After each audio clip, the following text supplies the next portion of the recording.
Hello dear aspirants, I am Pratiksha Chauhan. Welcome to Arpita Sharma Classes, a platform where you get quality classes free of cost covering important subjects from the perspective of UPSC. We are going to cover crash course on art and culture. Before we start, here's a small announcement for all of you. Do you have a long-term vision to achieve success? An Academy brings you new batches starting from 19th May 2021 to aid your exam preparation and help you with your journey. Use referral code ARPITA10 and get 10% off. Subscribe now. Click on the link below to subscribe. Here is the list of batches that we are launching on Unacademy Plus for all of you. Top Unacademy educators will cover the important concepts for UPSC CSE prelims, and these courses will be helpful for aspirants preparing for UPSC CSE exams. UPSC CSE aspirants at any stage of their preparation will be benefited from these courses. The courses will be covered in bilingual Hindi and English. Do not miss this opportunity. Enroll now. Today we will discuss about architecture, contribution of Buddhism and Jainism to development of Indian architecture, rock cut architecture and colonial architecture and modern period. Okay, so we will discuss about this topic briefly and the people involved in this architecture. So let us begin with this lecture. Now first we will discuss about Buddhist architecture. जो Buddhist architecture था वो different types में Buddhas की life, उसके symbols जो कि represent करते हैं बुद्धा को, और टेल्स और स्टोरीज जो कि एसोसिएटेड है बुद्धा से. So Buddhist architecture define the Buddha's life, symbols that represent Buddha, and the tales as well as the stories that is associated with the Buddha. So Ashoka, who is the Mauryan king, was a supporter of the Buddhist architecture. Means Ashoka जो थे उन्होंने काफ़ी support किया Buddhist architecture को. Okay, सो जैसे अशोका ने stupas और mounts of BRICS बनवाए which is related to the Buddha. So there was a key element which is like three key element like stupa, chaityas and viharas. So under the Mauryan rule, Mauryan were Ashoka, so several pillars were also constructed which is related to the Buddha. Now we will discuss about types of Buddhist architecture.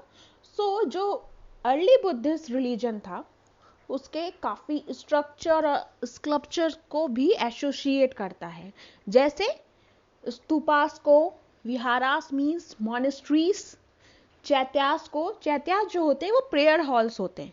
Okay, which is later come to be called as temples in some places. Okay, मतलब जो चैत्यास जो prayer halls होते हैं उन्हें पहले in the early period it is known as chaityas, but in the later in today's time it is known as temples, and the last one is stambhas means the pillars. Now the next is stupas. ये काफ़ी important role play करते हैं in the earliest Buddhist architecture में. They plays a very important role in the early Buddhist architecture. So it represents the stories like Buddha's life and even the Jataka stories. जो स्तूपा होता है वो dome shape में होता है, which is dome shaped squared burial mound of brick. Okay, means ये बुद्धा की life के बारे में, बुद्धा की इंपॉर्टेंस के बारे में, जो कि फैक्ट्स और इवेंट्स रिलेटेड हैं बुद्धिज्म रिलीजन से, उनके बारे में बताता है. Means it tells about the Buddha's life and the facts and events which is related to Buddhism. It tells about that. So there are some examples which is related to the earliest archaeological evidence जो कि late 4th century BC में हुए. Okay, जैसे India का Sanchi, Sarnath, Amravati and Bharat. So these are some of the stupas which is the oldest known stupas. Now there are some of the characteristics of stupas. जो stupas होते हैं वो build होते हैं विद ब्लॉक्स ऑफ स्टोन और bricks. Stupas are built from the blocks of stone or bricks. So this laid the foundation, means a hemispherical dome, means अंडाकार का, okay, ये बना होता है. सो इन लेटर ईयर्स, मतलब पहले के सालों में, ओके, सो जो ड्रम ऑफ द स्तूपा होता है वो काफी एलेंगेटेड और एलिवेटेड होता है, मीन्स अच्छा होता है, ओके. सो ये सिलेंड्रिकल वेसल के टाइप का होता है, और जो उसका ट्रिनिकेटेड टॉप होता है, हेमिस्फीयर जो होता है, where harmika is placed, it is surround by a railing. जो हर्मिका होता है उसके सराउंडिंग में रेलिंग होती है. So the stupa is enclosed by a vedika. जैसे Bharhut, Sanchi and Amravati, the vedika which is consist of upright pillars, means are three transceiver bars which is known as suchi, okay, means it provides a 4 gateways through a railing. Now a path of circumambulation, means a pradakshini path, okay, which runs around the stupa. Okay, जो प्रदक्षिणी path होता है वो स्तूपा के around में run करता है, जो कि ग्राउंड लेवल के पास होता है विद इन द रेलिंग. अब आता है तोरांस, जो कि सर्मोनियल गेटवे होता है अराउंड द स्तूपा. अब you can see the plan of stupa which is available at Sanchi, which is located at Sanchi. So you can see where the Hermika is located, Chatra, Anda, okay, Medhi, Vedika and Torana. Okay, Torana you can see the right side or the left side, you can, if your side, and Pradakshinapatha you can see. So Hermika is in the upper side, okay, and Vedika is in the ground floor near the railing. Now the next is the great stupa of Sanchi. Okay, where is Sanchi located? That is in Madhya Pradesh. So it is one of the oldest structure in India. So ये कैसे बना है? It is built of large burnt bricks and mud mortar. Okay, this stupa is built by Ashoka and was damaged during the breakup of the Maurya Empire. मतलब जब ये Maurya empire decline हुआ तब ये भी डैमेज हुआ था थोड़ा बहुत. और जो सेकेंड सेंचुरी बीसी में आया, so during the rule of Shungas it was completely reconstructed. Means यहाँ पे समझिएगा, जब ये अशोका के द्वारा बनाया गया, पहली चीज. दूसरा, ये जब मॉडर्न एम्पायर डिक्लाइन हुआ तब ये भी डैमेज हो गया था. बट सेकेंड सेंचुरी बीसी में जब शुंगास रूलर आए तो इन्होंने जो सांची स्तूपा जो कि मध्य प्रदेश में है उसको फिर से रिकंस्ट्रक्ट किया, मतलब फिर से बनाया. जो ये ग्रेट स्तूपा है वो लार्ज हेमिस्फेरिकल डोम है, ओके, जो कि फ्लैट है टॉप पे, flat at the top and crowned by a triple umbrella और a chhatra, okay, which is surrounded by a square railing. So it is a was in a simple hemispherical brick structure which tells about the life of Buddha and the importance of Buddha. So it stupa at Sanchi has upper as well as a lower Pradakshini path, okay. So it means a circumferentially path, मतलब circumference में इसका path है. सो ये 4 beautifully decorated तोरांस हैं इसके आसपास, और ये डेपिक्ट करता है, ये बताता है कुछ इवेंट बुद्धा की लाइफ के बारे में और कुछ जटाका स्टोरीज के बारे में. Now you can see the image of the great stupa of Madhya Pradesh at Sanchi. So you can see where is Hermika, Chhatra spire, enclosure wall is there, Medhi, Anda and Torana. Okay, you can see here.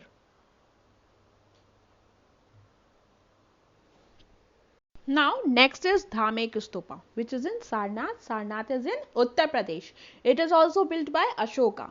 But after the decline of modern empire, it was little damaged. So, but it is rebuilt in the Gupta period. So, why Gupta were built again? Why Gupta built again Dhamek Stupa? Because they want to tell about the importance of Buddha's activities in this location also, means in the Uttar Pradesh location also. So this stupa tells about the Buddha life and its importance and about the important place of Buddhist pilgrimage, means तीर्थ यात्रा के जो Buddhist की जो तीर्थ यात्रा होती है उसके बारे में भी बताते हैं. Okay, so this place tells about the spot where the Buddha gave the first sermon. Okay, ये जो बुद्धा का पहला जहां पे फर्स्ट सरमन हुआ था, ये प्लेस जो है वो उसके बारे में बताती है. Okay, so the first Sarman is in Sarnath only, in which the first 5 Brahmin disciples after attaining enlightenment was revealed, okay, revealing his eightfold path leading to nirvana. Okay, now the current shape. The stupa is a solid cylinder of bricks and stone. जो इसका stone basement है, that projects the 8 faces with niches in them, means it is carved with beautiful floral and geometrical pattern which is put in the Gupta period. means जो ये geometrical pattern और beautiful floral था वो Gupta period के दौरान दिया गया था इस स्तूपा को. You can see the image of Sarnath stupa. Now next is Chaityas. Chaityas are the prayer hall. Means firstly it was known as Chaityas, but afterward it is known as temples. मतलब जहाँ पूजा होती है, जहाँ हम और आप पूजा करते हैं जाके, means the temple. Okay, so जो ये चैत्या होता है वो बुद्धिस्ट का प्रेयर हॉल होता है with a stupa. Okay, at one end of congregational worship by the monks. Okay, जो ये जो चैत्या होता है, जब आप एंटर करेंगे from one and the other and, उसके बीच में एक स्मॉल स्तूपा सिचुएटेड होता है. Okay, so when you enter from a one end and the other end, you will see a small stupa is situated. Okay, so जो ये commonly इसका जो part होता है from monastic complex, okay, this is known as vihara. So structure like chaitya is very common in Jainism and Hinduism as well. Okay, so the early examples of chaitya are like belong to Buddhist rock cut architecture. Like at the center you can see a rock stupa or a large figure of Buddha sitting or standing. Okay, जब आप centre पे देखेंगे चैत्यास के, तो जो बुद्धा होंगे वो काफी लार्ज फिगर होगा उनका, या फिर वो बैठे होंगे या फिर स्टैंड होंगे या फिर खड़े होंगे. ओके, सो बुद्धिस्ट टेम्पल जैसे बौद्ध गया, नालंदा, एलोरा, अजंता, कूदा, शेलावती, कारद, these are some of the Buddhist temple जो कि consist करते हैं, that consist of a square or oblong ground plan. So it provides sufficient light to the interior of the cave. ये जो काफी sufficient light देता है इंटीरियर में केव के. ओके, जैसे जो चैत्य विंडो होती है जहां पे. ओके, सो ये कोर्स ऑफ टाइम के साथ जो चैत्य विंडो है उसमें ऑर्नामेंट भी प्लेस किए गए. So some of the beautiful chaitya caves are like Ajanta, Ellora, Bhaja, Karla, Bagh, Nashik and Kanheri. So these are some of the beautiful chaitya caves. Now comes the Bodh Gaya. Okay, ये काफी इंपॉर्टेंट बुद्धिस्ट साइट है जो कि because Prince Siddhartha achieved enlightenment here to become Gautam Buddha. Okay, so what was the real name of Gautam Buddha? That is Prince Siddhartha. So if the UPSC asks the question where Prince Siddhartha enlightenment first to enlightenment, or where the Prince Siddhartha achieved enlightenment, what was the name of the place? Then you have to write or the take Bodh Gaya. Okay, he achieved the enlightenment to become Gautam Buddha. So there the Bodhi tree is very important. Okay, so the Mahabodhi temple is available at or located at Bodh Gaya. Okay, so UPSC can ask the location of Mahabodhi temple. Okay, then you have to take on Bodh Gaya. It is situated at the base of the Bodhi tree. Okay, ये base में situated है बोधि tree के. ये किसके द्वारा build किया गया था, किसके द्वारा बनाया गया था? एम्परर अशोका. सो वेदिका जो है around the shrine is post Mauryan, built during 100 BC. So many sculptures, okay, in the niches in the temple belong to the Pala period. Okay, जो इसके काफी स्कल्पचर्स हैं जो कि टेम्पल में अवेलेबल हैं वो पाला पीरियड के दौरान बनाए गए थे. Means it is built during a Pala period, that is in 8th century Common Era. So the temple itself, means the Mahabodhi temple itself was constructed during the colonial period. So UPSC asked this, can ask this question, is not that possibility, because the question can be like when the Mahabodhi temple is made, was constructed. So you have to, if the option says colonial period, then you have to take on the colonial period. Okay, so it is a 7th century design. It is neither Nagra or a Dravidian style. ना ही ये नागरा style का है, ना ही द्राविडा in style है. Means ना ही Indian structure है, ना ही north Indian structure है, ना ही साउथ इंडियन स्ट्रक्चर है इसका. Okay, now next is Nalanda university. ये एक मोनेस्टिक यूनिवर्सिटी है. So it is a Mahavira. Okay, since it is a complex of many monasteries, ये काफी मोनेस्ट्रीज को मिलके बनी है. So it is a Mahavira. So इसमें एक स्मॉल पोर्शन है प्लेस का जो कि स्टडी करता है, that is lies behind under present civilization and impossible to excavate. So it records the Chinese travel like Zhuangzang, okay, who gives a huge amount of information about Nalanda. जो Zhuangzang था Chinese traveler, उसने काफी information दी है Nalanda university के बारे में. Okay, काफी record found हुए. तो रिकॉर्ड्स के अनुसार, means as per the records, the foundation of the learning center was laid down by Kumar Gupta I, the Gupta king in the 5th century Common Era. Now evidence है कुछ 3 Buddhist doctrines के, जैसे Theravada, Mahayana and Vajrayana.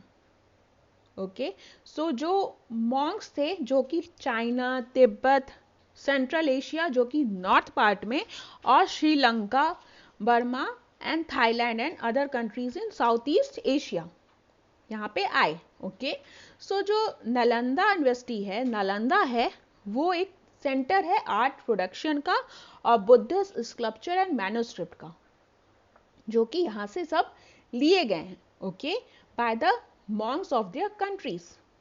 So art in Nalanda has a great impact in all the Buddhist countries.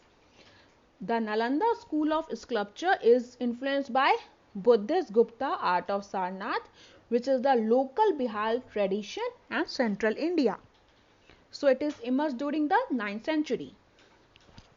Now we will talk about the features of Nalanda University. So sculptures are in ordered appearance because of the little effect of crowding. Means जो sculptures हैं उसका जो ordered appearance है, इस वजह से beautiful, इस वजह से इम्पोर्टेंस उसको मिलती है क्योंकि वहाँ पे जो क्राउडिंग है वो कम है. ओके, ये 3 डायमेंशनल फॉर्म को डेपिक्ट करता है। काफ़ी ब्यूटीफुल ऑर्नामेंटेशंस है यहाँ का। ओके जो हर एक स्लैब है of the sculptures they are in very detail and a brief form. जो नालंदा ब्रॉन्ज है, okay, from 7th to 8th century to the 12th century. These are an outnumber of the metal images from entire eastern India. इसमें जो metal images हैं वो entire eastern India को appear करती हैं। Okay सो कुछ महायाना बुद्धिस्ट डीटीज हैं जैसे Buddha, Bodhisattva like Manju Rishi Kumara, Nagarjuna and Avalok Shetyavara which is seated on lotus. और लेट 11th और 12th सेंचुरी में नालंदा को काफ़ी टैंट्रिक सेंटर की इम्पोर्टेंस मिली, जो कि जैसे वज्रनाया डीटीज जो थी जो कि डोमिनेट करती हैं वज्र शाद्र को, जो कि एक फॉर्म है सरस्वती का। Okay now Avaluk Shrivitravara and Kasarpana. So काफ़ी ब्राह्मिकल इमेजेस जो कि फाउंड हुई नालंदा यूनिवर्सिटी में। Okay so these images are still worshipped at nearby villages. इन images को कुछ जो आसपास के नालंदा यूनिवर्सिटी के कुछ आसपास के जो villages हैं वहां पे भी उनको worship किया जाता है। Now these are some of the Buddhist pilgrimages sites in India like Mahabodhi Tenville that is in Bodh Gaya, Bihar, Mahaviras at Nalanda, Vikramshila, Jagadala, Odantpuri and Pushpagiri, Lalitgiri, Vajragiri and Ratnagiri in Odisha, Sarnath in Uttar Pradesh, Kushinagar is also in Uttar Pradesh, Sanchi and Bharuch in Madhya Pradesh, Nagapattinam in Tamil Nadu, Bhaja and Karla caves in Pune, Ajanta, Ellora and Pithala Kora caves in Maharashtra, Kanheri caves and Panda Levini caves is also in Maharashtra, Ghum monastery is in West Bengal, Roomtake, Payamdesis monastery in Sikkim. Okay, so these are some of the Buddhist pilgrimage sites in India. Now, next is Jainism architecture. Firstly, we have discussed about Buddhist architecture. Now, we will discuss about Jainism architecture. So, art and architecture of the Jains have the main objective to maintain and preserve and glorify the culture. Okay, so Jain architecture, especially their temple architecture, is one of a kind in India. मतलब काफ़ी अलग होते हैं Jain architecture. Okay, so great Jain temples and sculpture monuments like in Karnataka and Maharashtra and Rajasthan are very well known or are world renowned. So Jain temples are Ranakpura and Mount Abu in Rajasthan. These are the most spectacular Jain temples, means they are the most beautiful temples and remarkable temples. Now they have an excellent rock cut architecture that can be found in the caves of Mathura, Bundelkhand, Madhya Pradesh, Orissa. Now some number of rock cut caves also can be discovered in Udaygiri and Khandagiri, twin hills in Puri district of Odisha and the Ellora in Maharashtra. You can see the image of Ranakpura temple also and Udaygiri and Khandagiri. Now, जो ये Jain temples है all over India में मिलता है, means Jain temples are found all over India but not in the hills. Okay, so oldest pilgrimage site जो है वो है in Bihar. Oldest Jain pilgrimage site in Bihar. So जो डिकैन में क्या है, Ellora and Aihole, and central India में क्या है, Khajuraho, Deogarh, Chanderi and Gwalior. So even Karnataka has also many Jain shrines. So statue of Gumteshwara, okay, this is a granite statue. ये granite statue है of Lord Bahubali, which is commissioned by Kamundwara, which is the Prime Minister of Ganga Kings. Okay, located at Shravan Belgola. It is 18 meter or 57 feet high. You can see the image also. So it is the world tallest monolithic freestanding structure. So UPSC can ask the question like which is the world tallest monolithic freestanding structure? Then it is statue of Gometeshwara.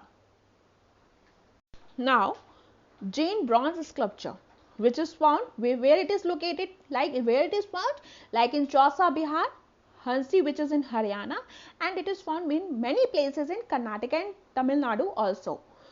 So the Jain temple which is located at Mount Abu which is in Rajasthan, that is constructed by Vimal Shah. You can see the image also of Mount Abu, Rajasthan. You can see the construction and the creativity in the architecture. It is built between the 11th and 13th century. This temple is also known as Dilwara temple. Okay, so UPSC can ask the question which temple is known as Dilwara temple, then you have to write the or take the answer, that is Mount Abu of Rajasthan. So every ceiling has a unique pattern, जो हर एक ceiling है यहाँ इस temple की वो एक अलग pattern में, एक यूनिक पैटर्न है, उसका आइडेंटिकल पैटर्न है. सो एक रिचली स्कल्पचर्ड है which is made up of white marble. Okay, so जो इसका एक्सटीरियर है वो काफी सिंपल है, बट मतलब जो बाहरी हिस्सा है exterior which that is very simple. You can see the image, that is looking very simple. Okay, now the interior means the जो अंदर का हिस्सा है, okay, the interiors वो काफी finely carved है और काफी decorated है. Now there are some of the Jain pilgrimage sites in India like Palitana temple which is in Satrujane hills in Kathiawar, that is in Gujarat, like Shikarjarji in Parsnath in Jharkhand, Girnar temple that is in Gujarat, Pavapuri which is in Bihar, Nalanda. Okay, here Mahavira was hermited here after attaining moksha. Dilwara temple which is known as, we have earlier discussed also, it is known as Mount Abu in Rajasthan. Okay, like Kankali Tila, Udaygiri and Khandagiri caves which is in Odisha. So these are some of the Jain pilgrimage sites. Now next we will discuss about rock cut architecture.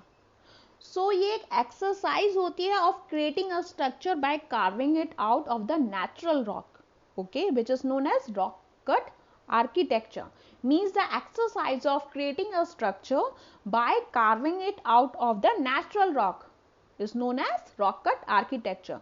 जो इसमें क्या होता है कि जो rock होती है वो structure का part नहीं होती है, उसको हटा दिया जाता है, that is removed until the desired structure is obtained. मतलब तब तक जब तक वो एक फाइन स्ट्रक्चर तब तक ना मिले तब तक उस रॉक को हटाया जाता है स्ट्रक्चर से. Now as compare to other form of rock architecture in the world, जो ये इंडिया का रॉक कट आर्किटेक्चर है वो काफी डाइवर्स, काफी वैरायटीज और कहाँ पे फाउंड होता है, in greater abundance. Means it is in greater quality and quantity. Okay, it is more than 1500 rock cut structure in India. So the religious character of Indian rock cut architecture is another features to be noted. So ये modern architecture जो modern empire का था, that is always an excelled, means they are always in excellent in cave architecture, which is considered as the pioneer of rock cut cave architecture. Now we will talk about Buddhist influence on rock cut architecture. Buddhist का भी काफी influence था rock cut architecture पे, जो कि काफी dominant religion था in the 3rd and 2nd century BC. Okay, so these have the 3 characteristics forms of Buddhist architecture. Okay, like the monumental funerary mound which is known as stupa, hall of worship or the prayer that is known as chaitya, and monastery which is known as vihara. So when the Buddhist and a Jain monk, when they always came to any worship place, so they always stay here only from the cities and towns. So chaityas and viharas were developed along the hillside. हमेशा जो ये चैत्य और विहारास होते थे उनको हमेशा हमेशा जो था वो हिल साइड पे बनाया जाता है. Firstly, we will discuss about chaityas. These are the places of worship for Buddhists and Jain monks. ये एक रेक्टेंगुलर प्रेयर हॉल होता है जो कि स्तूपा विद स्तूपा होता है placed at the centre of the hall.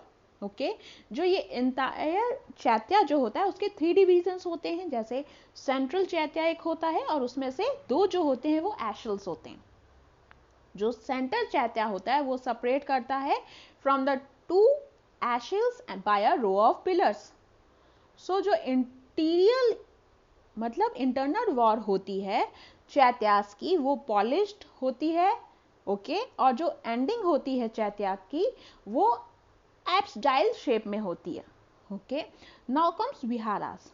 विहारास is also known as monasteries which were excavated near chaityas for the residence of monks in rainy seasons. मतलब ये monks का एक ठहरने का रेसिडेंस होता है ड्यूरिंग रेनी सीजन.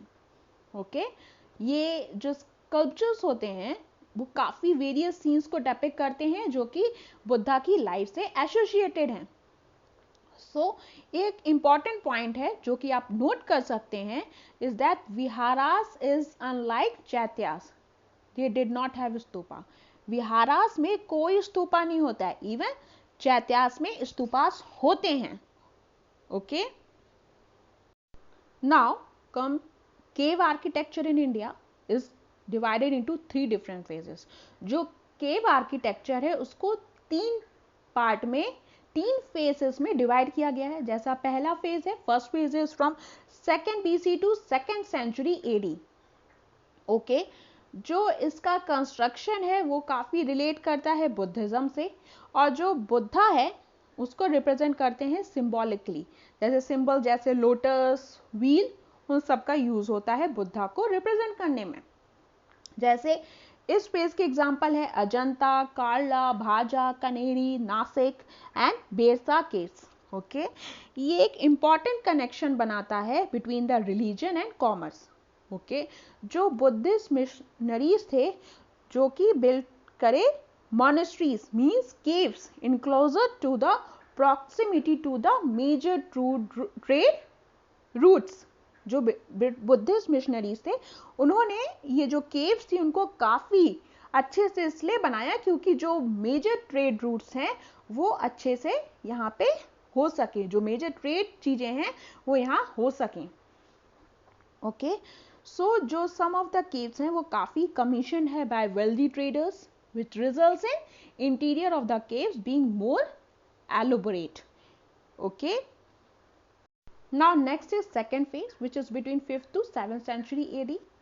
ये बुद्धा की काफ़ी personified and planned excavation जो कि specially chaitya that remained as same as but viharas were underwent some changes.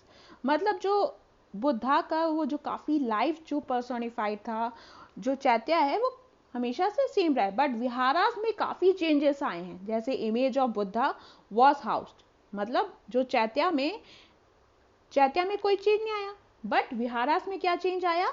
Like image जो बुद्धा की थी उसको कुछ अलग किया गया, उसको कुछ अलग पेंट किया गया.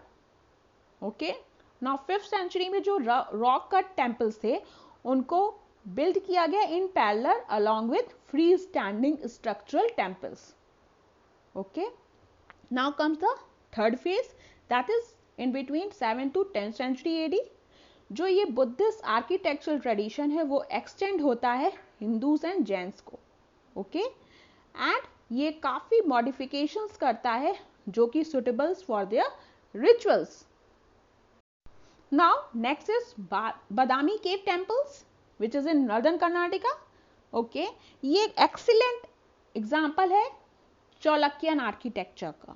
Okay, so it can be UPSC question Badami cave temples has which structure or which architecture? That is Chalukyan architecture. Okay, means it is made during the 6th century AD. Means it is here. It has decorative pillars, काफी सुंदर pillars हैं यहाँ पे, brackets हैं, okay, और card sculptures use हुए हैं और सीलिंग पैनल्स भी हैं यहाँ पे. ओके, ये ग्रुप है 4 रॉक कट टेम्पल्स का, जिसमें से 3 ब्राह्मणिकल है और एक 1 जैना है. ओके, सो ये जो जैना केव टेम्पल है उसको बिल्ड किया गया है, उसको बनाया गया है around a century later from earlier temples. Okay, जो केव नंबर 3 है इसकी वो लार्जेस्ट केव है. ओके, जो कि डेडिकेट करती है लॉर्ड विष्णु को. Okay, it is oldest Badami cave. Now next is Elephanta cave. ये केव टेम्पल है एलिफेंटा का, जो कि little island off the coast of Bombay है. Okay, that is built during the 8th century AD. Okay, और ये सेम स्टाइल में है जैसे एलोरा केव है. ओके, ये जो एलिफेंटा केव है that is suppose to be a Buddhist site, but this is dominated by the Saivite faith. Okay, पहले ये बुद्धिस्ट साइट थी, इसको सपोज या फिर इसको माना जा रहा था कि बुद्धिस्ट साइट होगी, but as per the situation, as per the domination, okay, इसको सैवियत फेथ कर दिया गया. अब इस एलिफेंटा केव को UNESCO world heritage site declare किया गया इन 1987. Now next is modern period architecture. Okay, ये पोर्चुगीज द्वारा इस्टेब्लिश किया. काफी इंप्रेसिव चर्चेस बिल्ट हुए जो कि इबेरियन स्टाइल ऑफ आर्किटेक्चर कहे जाते हैं. Like example churches of Goa, Francis churches at Cochin. Cochin के जो चर्चेस थे वो 1510 में बना. ओके, और ये first church which is built by the Europeans in India. So it can be UPSC question कि which is the first church that is built by the Europeans in India? That is Francis Church at Cochin. Okay, so Portuguese जो थे उन्होंने bricks का use किया to make the main building material along with wooden roofs and stairs. So British also followed various architectural style like Gothic, Imperial, Christian, Palladian and Victorian. Okay, तो ये काफी prominent architecture styles हैं. Okay, so Britishers ने red stone use किया to build the building. Okay, and coarse limestone as the building material. So Constantia, okay, which is erected by a General Martin who is a Britisher at Lucknow, is the best specimen of Palladian style. जो general Martin थे उन्होंने कॉन्स्टिया building को बनाया जो कि पैलेडियन style में है. Okay, और विटिट ने डिजाइन किया gateway of India in Mumbai. Okay, जो कि several element of Mughal style को रिप्रेजेंट करता है. ओके, अब सरदार राम सिंह जो थे, जो कि काफी अच्छे बिल्डर माने जाते हैं पंजाब के. Okay, so he designed the central museum and the senate house at Lahore, which is in Pakistan. Now you can see the image of Constantia, which is in Lucknow, and the Gateway of India, which is in Mumbai. Now there are some of the examples of modern architecture like Victoria Terminus Station, that is Chhatrapati Shivaji Station in Mumbai. Okay, this is designed by the British architecture known as F.W. Stevens. So the structure became the symbol of Bombay. Okay, so ये late medieval Italian model है which is built over 10 years starting in 1878. Okay, ये एक outstanding example है Victorian Gothic architecture का in India. ये Indian traditional architecture को, theme को define करता है, derive हुआ है वहाँ से. और Bombay city is known as or labeled as the Gothic city. Now next is Victoria Memorial Hall, which is in Kolkata.